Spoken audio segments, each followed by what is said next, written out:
Schumansky, eu tô para fazer a revisão de geografia com vocês, né? Do projeto Feynman, do primeiro ano. E ontem a gente parou falando do positivismo. Então hoje a gente vai falar das escolas de pensamento geográfico. Tá bem? Então a gente vai começar com o determinismo geográfico, que é a escola alemã, que surgiu na Alemanha, claro. O principal pensador era esse homem aqui, Friedrich Ratzel. E ele foi um dos principais teóricos clássicos da geografia, também precursor da geopolítica e do determinismo geográfico. Então o que é importante pra gente agora é saber o que é determinismo geográfico.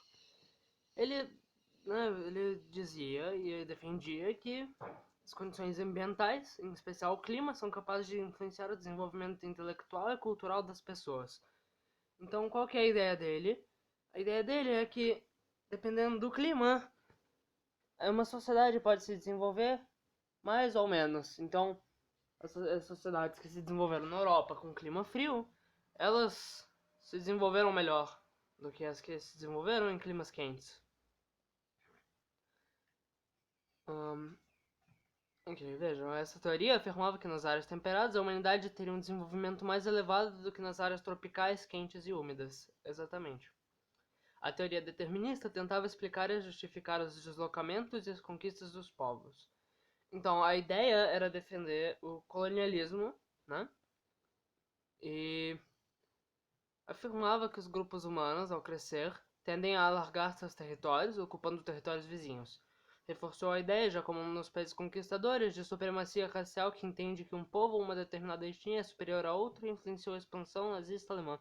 Então Hitler, ele vê que tem essa corrente, dizendo que uma sociedade cuja raça superior, né, nessa sociedade ela está crescendo e precisa de mais terra.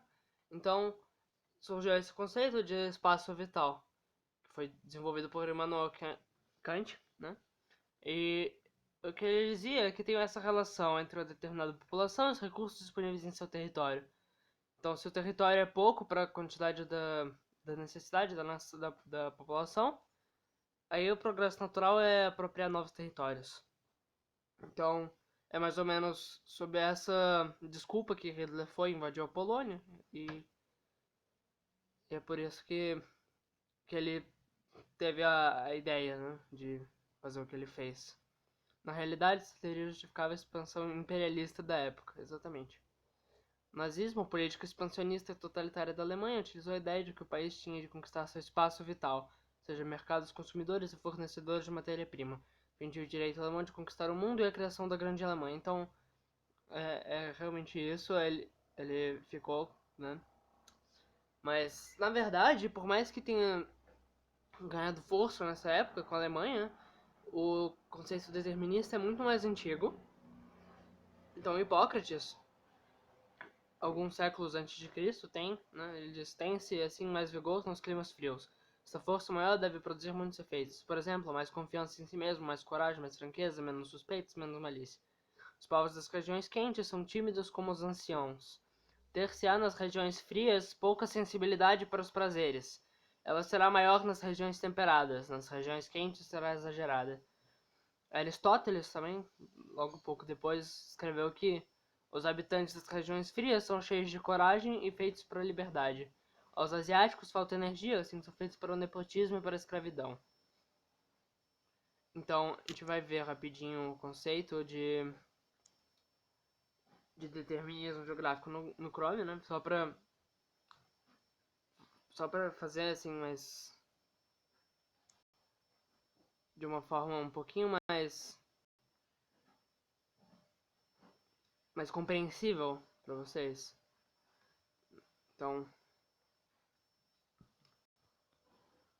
a gente vê aqui a concepção segundo a qual o meio ambiente define ou influencia fortemente a fisiologia e a psicologia humana, de modo que seria possível explicar a história dos povos em função das relações de causa e efeito que se estabeleceriam em relação à natureza-homem. Mas como esse tipo de pensamento já existe desde a antiguidade clássica, o mais correto é designá-lo pela expressão determinismo ambiental, posto que a geografia só se constituiu como ciência no século XIX, a gente já falou disso. ontem, né? Então, agora a gente vai ver sobre o possibilismo. Não é mesmo? Então, na Alemanha teve o determinismo, mas a França, sempre inimiga da Alemanha, ela também teve as suas ideologias. E nesse caso era o possibilismo. Então, o possibilismo geográfico é uma corrente de estudo da geografia francesa, surgida no final do século XIX. Foi uma reação da escola francesa com Vidal de Lablache, que foi seu maior pensador, que afirmava que as pessoas poderiam atuar no meio, modificando-o e determinando seu desenvolvimento. Ou seja, o meio natural oferece um conjunto de possibilidades e sua utilização depende dos costumes e das técnicas de cada sociedade. Então, o homem pensante é capaz de modificar o meio. Então, qual que é a ideia? A ideia é que a sociedade que está lá, ela pode... depende da quantidade de recursos, não do clima, mas... Então, assim, se ele mora... Se a sociedade vive num lugar cheio de recursos, então tem metais, tem água, tem comida, tem tudo, eles podem se desenvolver melhor. Mas, é claro, vai depender deles. Então surgiu o conceito criado por Lablache, né, que é o gênero de vida, que ele surgiu para analisar as formas de organização das diferentes sociedades. O contato entre diferentes gêneros de vida evidenciaria a superioridade das técnicas de certos grupos humanos. Os grupos tecnicamente superiores difundiriam o seu gênero de vida por novas áreas, por meio da colonização. Então, dá para perceber que tanto o determinismo quanto o possibilismo, ambos são desculpa para o imperialismo europeu. Dá para perceber isso, não dá? E teve essa terceira corrente, que foi um pouco menos importante, que foi o método regional.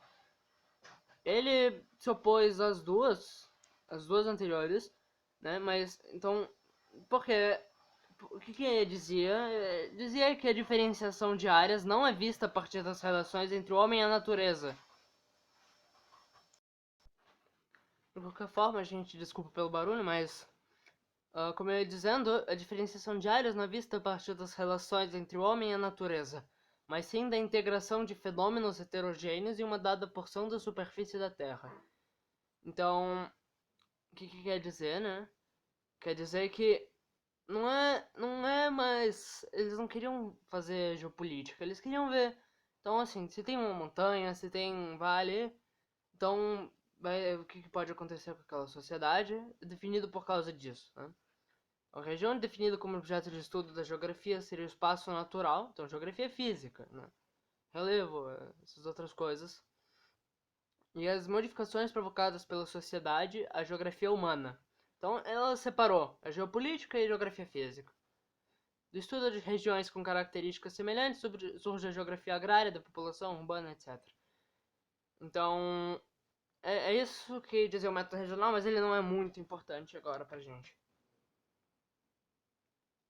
Então, depois da Segunda Guerra Mundial, surgiu a nova geografia. Então, isso foi durante o período da Guerra Fria, né? Então, o momento histórico que surgiu isso foi, né, muita urbanização, industrialização, expansão de capital. Então, o que isso fazia? Isso modificava a organização espacial, né? Essas modificações inviabilizaram a aplicação dos três paradigmas tradicionais. Então, tanto o determinismo, quanto o possibilismo, quanto o método regional não estavam funcionando mais. Então, isso aí propiciou o surgimento da nova geografia, na qual utilizaram-se frequentemente técnicas estatísticas e matemáticas, o emprego da geometria e de modelos normativos. Então, é por isso que passou a ser conhecido também como geografia quantitativa ou teorética. Então, eles não usavam mais aquelas mesmas ideias, né, de tem uma montanha aqui, não tem, ou é o clima, ou é a possibilidade que o meio ambiente dá. Então, não estava funcionando, eles começaram a usar emprego de geometria, estatística, matemática.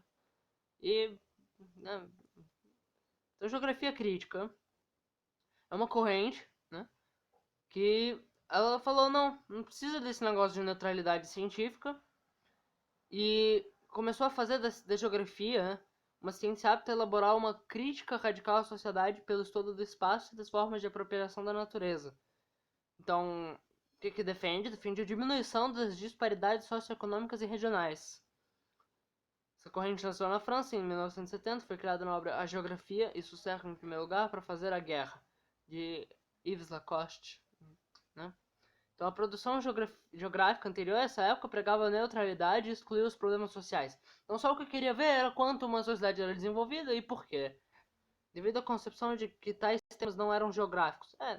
Eles achavam, não é geográfico, não precisa preocupar com isso. Isso é da sociedade, né?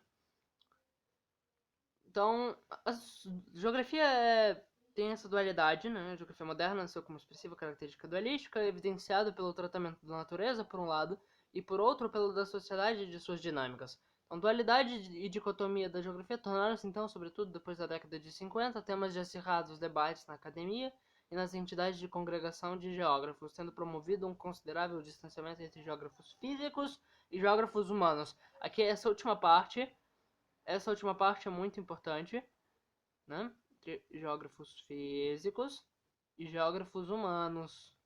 Então, o que significa? Não que tinham geógrafos que não eram humanos, mas a ideia aqui é que tanto os geógrafos que se preocupavam com geografia física, quanto os geógrafos que se preocupavam com geopolítica, geografia humana. E essa era a dualidade da geografia. Esses conceitos aqui a gente já viu, mas a gente vai ver território, né? Qualquer espaço definido e delimitado por relações de poder. Então sociedades falam, olha, aqui é a minha terra, aqui é a terra de vocês. Essa linha divide. Então, é assim, é essa a definição de território. Muito obrigado e continuem estudando. No próximo a gente vai começar a fazer algumas questões, a gente vai resolver alguns exercícios e depois a gente vai ver mais conteúdo.